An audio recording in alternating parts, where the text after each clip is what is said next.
द्वारे निरंजन साए गुरा सारी सरवर वरन कोई गुरा सारी सरवर वरन कोई तीन लोक फिरे देखा है लोई तीन लोक फिरे देखा है लोई गुरा सारी सरवर वरन कोई गुरा सारी सरवर वरन कोई कह सुख राम परम पद पाया कह सुख राम परम पद पाया जहाँ बिछड़िया जहाँ जाए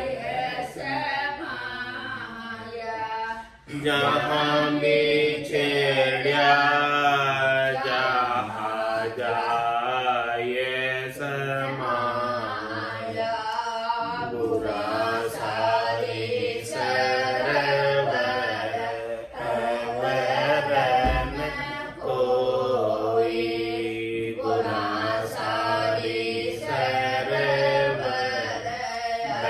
वरन कोई तीन लोक फिरे देखा है लोई तीन लोक फिरे देखा है लोई गुरा सारी सरवर वरन कोई गुरा सारी सरवर वरन कोई बोलो राम सद्गुरु देव जी महाराज ने दिव्य हो परम दयाल सद्गुरु सुखराम जी महाराज ने दिव्य हो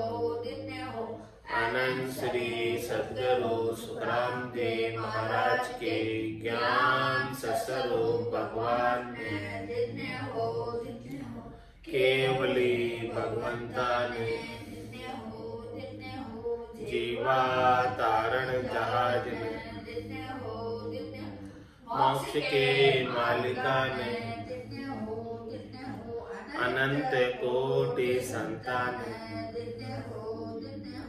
राम सभा में राम राम महाराज शरणों सतगुरु दयाल को मुख हृदय हरि नाम नित्य पथ संगत साधु की जीवन मुक्त सुखी राम अणभे पद प्रकाश के दायक सतगुरु राम अनंत कोटि जन सहाय की ताय करूं प्रणाम सतगुरु को एको शब्द मन कोई लेवे मान तो सहज होते हैं संत दास मुश्किल सुआसान भक्ति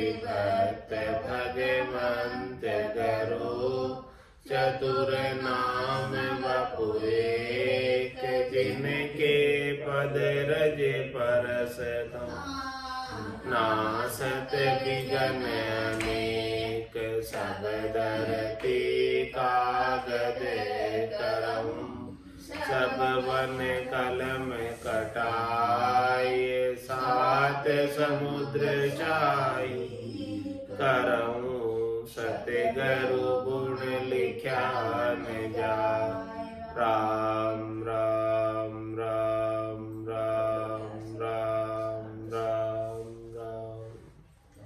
आप सभी के अंदर विराजमान परमात्मा के पावन चरणों में प्रणाम। राम राम।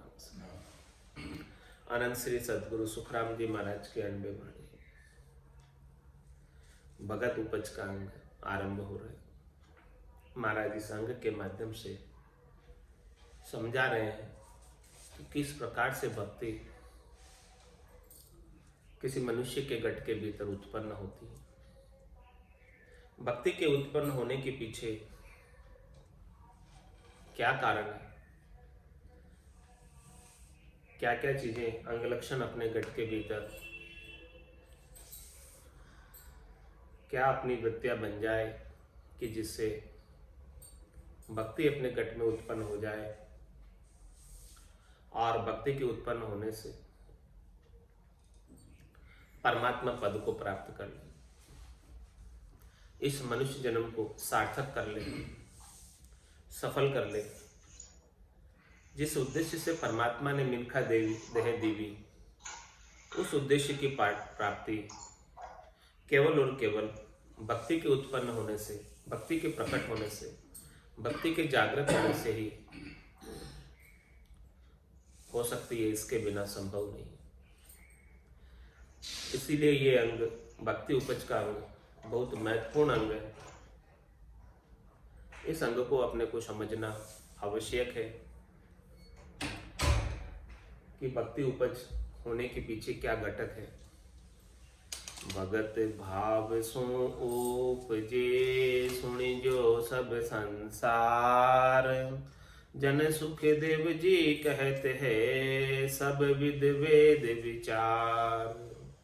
महाराज हमारी भक्ति जो उत्पन्न होती है वो भाव से उत्पन्न होती है। जिसके घट के भीतर परमात्मा की प्राप्ति के भाव होते हैं और हरिजनों के प्रति, गुरुजनों के प्रति, संतों के प्रति, केवली भगवंतों के प्रति, केवल्य के ज्ञान के प्रति जो भाव रखता है, प्रेम का भाव रखता है, आदर का भाव रखता है, श्रद्धा का भाव रखता है, विश्वास का भाव रखता है, नैचे का भाव रखता है, प्रतीति का भाव रखता है, ऐसे भाव रखने वाले जन के भीतर भक्ति शीघ्र प्रकट हो जाती है।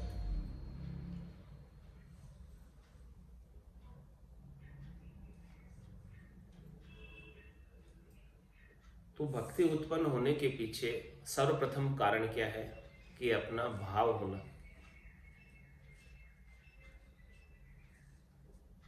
अपन किसी को भाव नहीं देंगे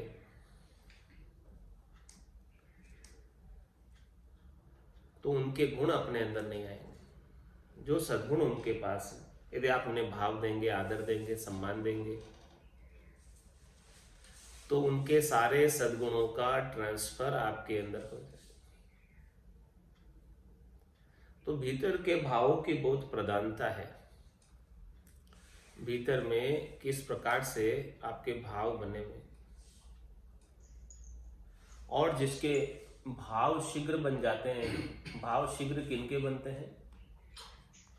जो सरल हृदय होता है, एक मना होता है, एक मन का होता है, सरल हृदय का होता है, उनके भीतर भाव तुरंत बन जाते हैं और वो ऐसे भक्ति करने वाले जनों से प्रेम करने लगता है और प्रेम के भाव के वशीभूत होकर भक्ति करने वाले जनों के भीतर भक्ति प्राप्त हो जाती है। वो अपना निजमन ले जाकर सौंप देता है और सदगुरु का निजमन रीत जाता है। हे भूप निज नाम मुख माय नहीं आवे, ज्ञान गम में सो जा गत नहीं पावे, तत्व रूपी गुरु की दिल में भाई, निज नाम जागे शिस्तन माही। केवल और केवल एक तत्व रूपी गुरु की दिल की महर होती है, तभी निज नाम घट के भीतर जागृत होता है। और उनके दिल की महर कब होगी? जब अपन उनके प्रति प्रेम का भाव, आदर का भाव निजमन ले जाकर सौंपेंगे। उसके बिना उनके दिल की महर होने वाली नहीं। और जब तक दिल की महर नहीं होगी तब तक भक्ति उत्पन्न नहीं होगी, भक्ति प्रकट नहीं होगी। तो भगत भाव सु उपजे, मुख्य कारण बता दिया महाराज ने कि भक्ति उत्पन्न होने के पीछे आपके भावों की प्रधानता।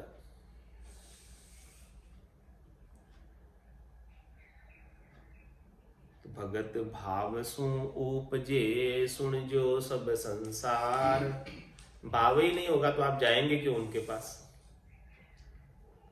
ऐसे संतों का संग ही क्यों करेंगे? ऐसे संतों के ज्ञान को धारण ही क्यों करेंगे जब भाव ही नहीं है?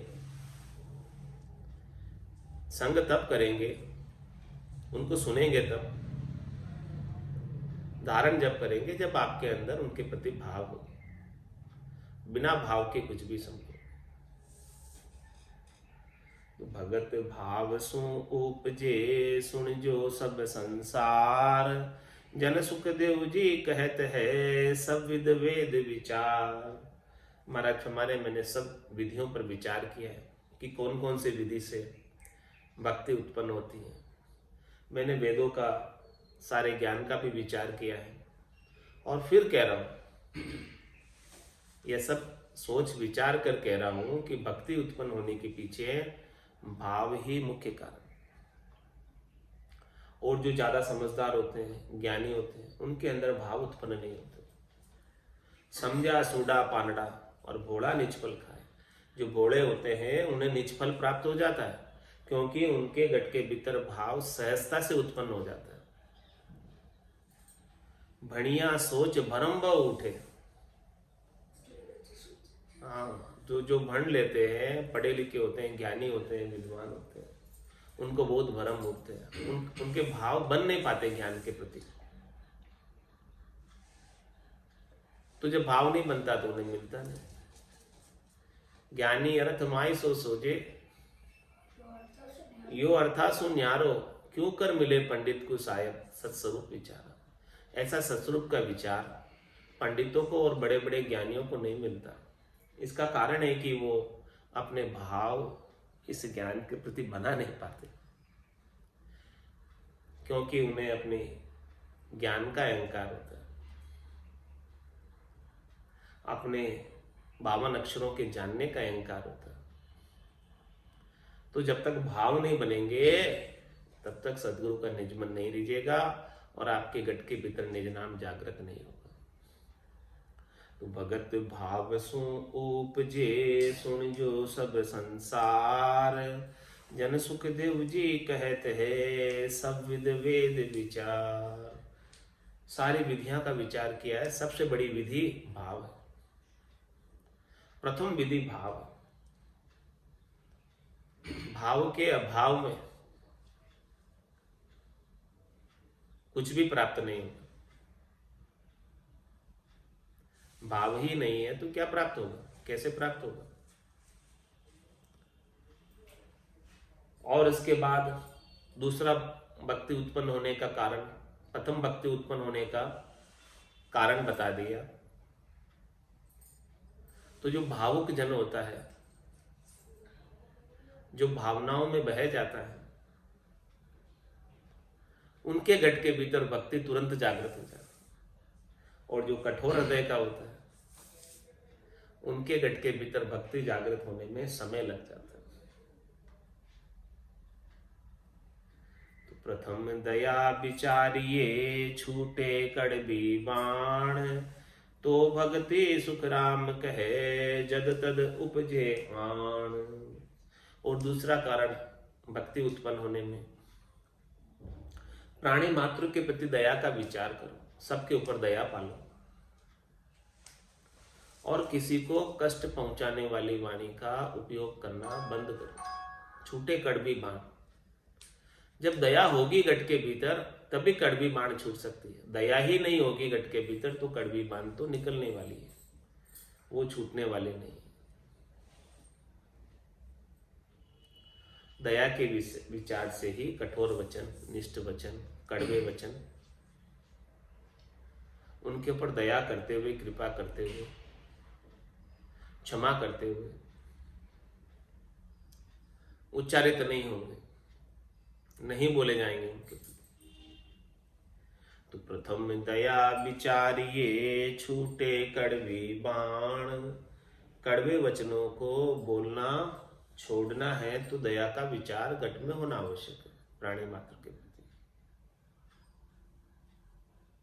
अपकार करने वालों के प्रति भी, दोष करने वालों के प्रति भी, दुख देने वालों के प्रति भी दया का विचार करें और उन्हें कठोर वचन, अपवचन, निष्ठ वचन नहीं कहे। प्रथम दया विचारिए छूटे कड़वी बाण, तो भगते सुख राम कहे जद तद उपजे आड़। तो महाराज फरमाने कि इस प्रकार का भी भाव आप बना लोगे दया का घट के भीतर और कड़वे वचनों को बोलना, उच्चारित करना छोड़ दोगे तो कभी न कभी आपके घट के भीतर सच्ची भक्ति उत्पन्न हो जाएगी। कभी न कभी ऐसा अवसर आ जाएगा, कभी न कभी ऐसा पल आ जाएगा कि जिस पल के अंदर भक्ति जागृत हो जाएगी। ऐसे संतों की, सदगुरु की मेहर हो जाएगी आपके ऊपर, कृपा हो जाएगी और भक्ति जागृत हो जाएगी। और तीसरा क्या कारण है भक्ति उत्पन्न होने में? भक्ति उत्पन्न होने की महाराज ने 23 शाखें लिखी है, 23 कारण बताए। इन सब कारणों से भक्ति उत्पन्न होती है। तो तीसरा कारण बता रहे हैं, साख शब्द को कान दे बैठे संगत में जाए, तो भगते सुख राम कहे जद तद उपजे आए। ये व्यवहार काल की सत्संग की बात कर रहे हैं। जो व्यवहार काल की सत्संग नित्य प्रति 1 घंटे की कर रहे हैं, सुबह 1 घंटे की शाम को, इस व्यवहार काल के सत्संग के अंदर संतों के, केवली भगवंतों की जो शाखें हैं, जो संतों के, केवली भगवंतों के अणबे के शब्द है, अगम देश के शब्द है, सब भगवत वचन है, किसी मनुष्य के द्वारा उच्चारित किए हुए वचन नहीं है। ये संतों की अणबे की वाणी मनुष्यों की बनाई हुई कविता नहीं है, कवियों की बनाई हुई कविता नहीं है। ये तो भगवत वचन है, स्वयं परमात्मा ने ऐसे संतों के माध्यम से बोले हैं, उनको निमित्त बनाते हुए स्वयं परमात्मा ने उच्चारित किया है ऐसे सब वचनों को। इन भगवत वचनों को, साख शब्दों को कान लगाकर सुने। कान देने का मतलब उसके ऊपर ध्यान दें, गौर करें। इस कान से सुनकर इस कान से निकाल नहीं दे। इन सब वचनों को हृदयस्थ कर ले, हृदय की पट्टी पर लिख ले, अंकित कर ले, हृदय पटल पर अंकित कर ले। तो साख शब्द को कान दे बैठे संगत में जाए। जब कभी भी संगत में बैठे हैं तो बस जो भी अणबे के वचन आ रहे हैं, एक एक वचन हीरे के समान कीमती है। एक एक वचन, एक एक साख अमूलक है। एक एक साख के अंदर बहुत भारी सीख भरी हुई। सतगुरु को एको शब्द मन कोई लेवे मान, तो सहज होते संतदास मुश्किल सो आसान। सतगुरु के अणबे के एक वचन को भी कोई मान ले तो महाराज फरमाने उनकी सारी मुश्किलें आसान हो जाती। सबसे बड़ी मुश्किल 84 लाख जीवा जूड़ में बार बार जन्मने और मरने की, वो भी हल हो जाती है, वो भी आसान हो जाती है। कब? जब उनके वचनों को शिरोधारी करें, माने, स्वीकार करें, धारण करें और उसके अनुसार अनुसरण करें उसका। साख शब्द को कान दे, बैठे संगत में जाए। तो भगते सुख राम कहे, जद तद उपजे आए। तो महाराज फरमा रहे हैं कि कभी न कभी भक्ति उत्पन्न हो ही जाएगी, इसमें कोई दोहराई वाली बात नहीं, इसमें कोई संशय वाली बात नहीं। जो ध्यान लगाकर सुनेगा, अपने चित्त को एकाग्र करके, मन को एकाग्र करके सुनेगा, चित्त की वृत्तियों को इन वचनों पर केंद्रित कर लेगा, मन की वृत्तियों को वचनों पर केंद्रित कर लेगा, सुरता को वचनों पर केंद्रित कर लेगा, ध्यान को वचनों पर केंद्रित कर लेगा, निर्ता को वचनों पर केंद्रित कर लेगा, तो महाराज फरमाने निश्चित रूप से वो अणबे के वचन उसके हृदय पटल पर अंकित हो जाए। साख शब्द को कान दे, बैठे संगत में जाए। तो भगति सुख राम कहे, जद तद उपजे आए। तो महाराज मैं सत्संग में बैठे हैं, अणबे के वचनों को सुन रहे हैं, अमूल्य कीमती हीरे के समान एक एक वचन है, तो अन्य कोई क्रिया नहीं करनी उस समय, अन्य कोई करनी नहीं करनी, अन्य कोई काम नहीं करना, क्योंकि आपकी सुरता अन्य क्रिया, अन्य करनी, अन्य काम में लग गई तो ये वचन तो ऐसे ही निकल जाएंगे, आप सुन ही नहीं पाओगे, उनका अर्थ ही समझ नहीं पाओगे कि ये गूढ़ रहस्य भरे हुए एक एक शब्द में, एक एक शाख के अंदर। इन गूढ़ रहस्यों को समझना आवश्यक है। इनके समझे बिना, इनके अर्थ को जाने बिना इसका जो लाभ मिलना चाहिए वो लाभ नहीं मिल पाएगा। तो जब सत्संग श्रवण कर रहे हैं तो अन्य कोई कार्य नहीं करे, सिद्ध आसन को साध के बैठा मन को गे। इस प्रकार से सिद्ध आसन को साध ले और एक जगह बैठ जाए बस, न तो पांव हिलाए, न हाथ हिलाए, न कोई काम करे उस समय। ऐसा नहीं कि ऑनलाइन हो रही है तो अपन रसोई का काम करे जा रहे हैं और सत्संग सुने जा रहे हैं। कभी देख नहीं रहे सुनाने वाले तो हम वीडियो बंद कर रखें, ऐसा नहीं। सत्संग श्रवण करना है तो एकाग्रचित होकर, उस समय अन्य कोई काम नहीं, तभी वो वचनों का असर आपके हृदय पटल पर होगा, इसके बाद नहीं, इसके बिना नहीं। साख शब्द को कान दे, बैठे संगत में जाए। महाराज कह रहे बैठने के लिए कह रहे हैं, बैठकर सुनो। तो भगते सुख राम कहे, जद तद उपजे आए। उन वचनों में पराक्रम है, संतों के शब्दों में पराक्रम है कि भक्ति उत्पन्न कर देते हैं, भक्ति के भाव उत्पन्न कर देते हैं। महाराज के भाव से उत्पन्न होती है, तो भाव कैसे उत्पन्न होगा? बिना व्यवहार काल की सत्संग का श्रवण किए कानों के द्वारा भाव उत्पन्न नहीं होता, प्रेरणा नहीं मिलती। भाव और प्रेरणा तभी उत्पन्न होगी जब ऐसे अणबे के वचनों को सुनोगे, अगम देश के वचनों को सुनोगे। अगम देश की अणबे ऐसी, सुनता ही सुख आवे, गर्जे शब्द सुदारस बरसे, भरम करम सब उठावे। इन वचनों में ताकत है, शब्दों में ताकत है कि अपने हृदय के भावों को ही बदल देते। अपने भीतर के भाव थे पहले शब्द रूप रस गंध स्पर्श में जाने के, शरीर संसार के सुखों के अंदर लगने के। चित्त की ऐसी वृत्तियां थी, सुरता इधर उधर भटकती थी, लेकिन जब से ऐसे संतों के अणबे के वचनों का आनंद आने लगा तो चित्त की सारी वृत्तियां बाहर से भटकना छोड़कर एक जगह पर केंद्रित आनंद को प्राप्त करने में लग गई। साख शब्द को कान दे, बैठे संगत में जाए। तो भगते सुख राम कहे, जद तद उपजे आए। संतारे संगत करे, ज्यों त्यों करके आण। तो उपजे सुख राम कहे, भक्ति भेद बखान। महाराज भाई भक्ति के अंदर मुख्य क्या है, खास क्या है? भेद। और भेद किसके पास है? भेदी जन के पास, संतों के पास, केवली भगवंतों के पास। चारों वेद समंदे भाई, जामे हीरो डारियो, मर्जीवा बिन परत न लादे, पथ जन्म। तो मर्जीवा कौन है? ऐसे केवली भगवंत मर्जीवा है, जिन्होंने मर्जीवा बनकर वेदों में से सार सार निकाल कर अपने को दिए। चारों वेद दही सब में और ग्रत संत सो वाणी, उसमें निचोड़ है, सार है। संतों की वाणी जो है सार है।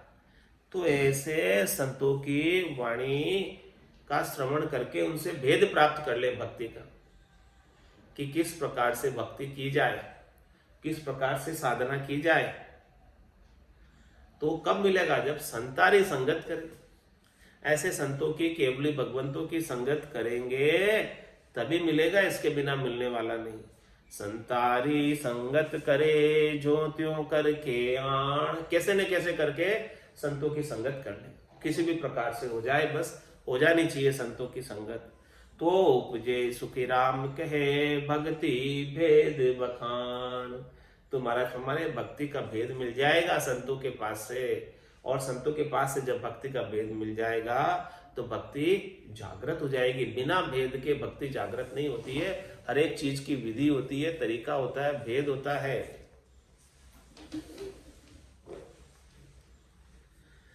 संतों भेद वेद सुन्यारा, वो संतों भेद वेद सुन्यारा। गुरु प्रताप साधे की संगत, लखे सो हरिजन प्यारा।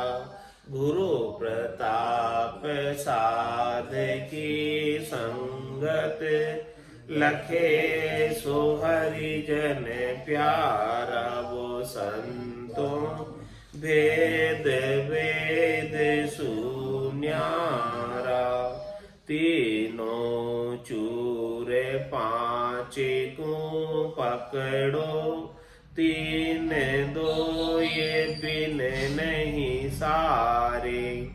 तीनों चूरे पांच को पकड़ो, तीन दो ये बिन नहीं सारे।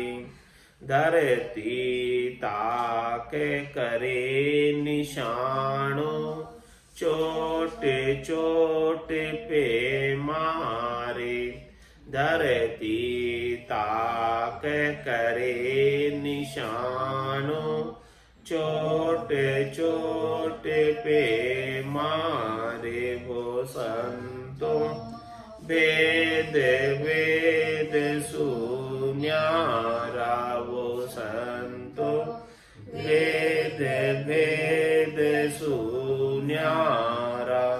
नव दरवाजा जगत सब जावे, ताकाऊ वार न पारा।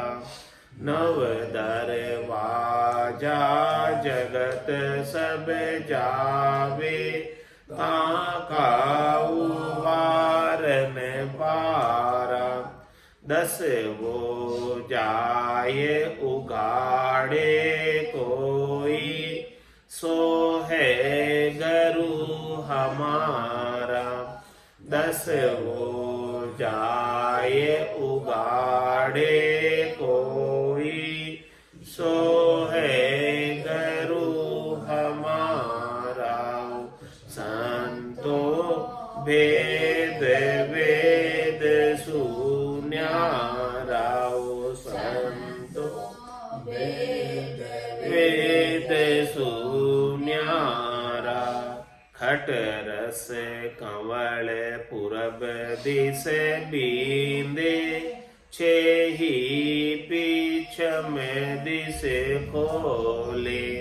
खट रस कंवल पूरब दिस बींदे, छेही पीछ में दिस खोले।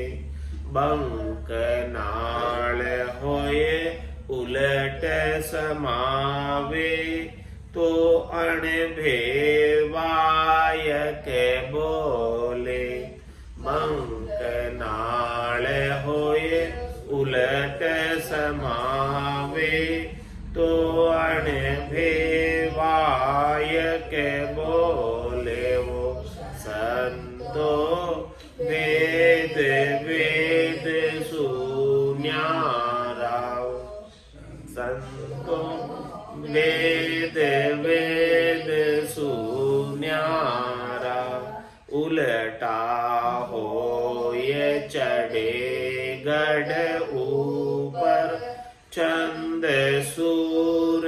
गम पावे, उलटा हो ये चढ़े गढ़े ऊपर, चंद सूर्य गम पावे, दोनों एक विवाण बिठाया, सुखमण के घर आवे, दोनों एक विवाण बिठाया, सुखमण के घर आवे, वो संतो वेद वेद सुन्यारा, वो संतो वेद वेद सुन्यारा, चंद सूर्य बहत अटकाना,